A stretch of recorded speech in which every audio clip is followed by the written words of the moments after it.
బైబిల్లో దేవుని అత్యంత శక్తివంతమైన పేరేదో తెలుసా? సాతాను కూడా భయపడే ఆ నామమే ఎల్ ఎలియోన్. దీని రహస్యమేంటో చూద్దాం.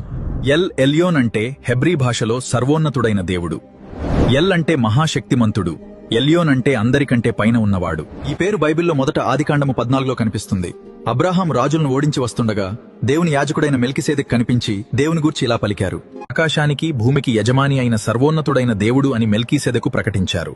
దేవుడు కేవలం ఒక ప్రాంతానికి పరిమితం కాదు, విశ్వానికే రాజు. అబ్రాహాముకు ఆ గొప్ప విజయమిచ్చింది ఎల్ ఎలియోన్ దేవుడే.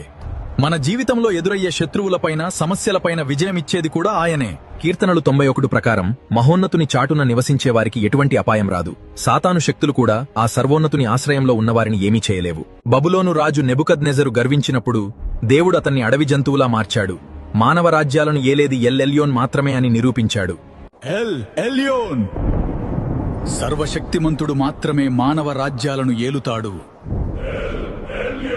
యెషయా 14లో లూసిఫర్ గర్వంతో నేను మహోన్నతునితో సమానుడనవుతాను అనుకుంటూ ఆ స్థానాన్ని ఆశించిన సాతానును దేవుడు పాతాళానికి పడద్రోశాడు.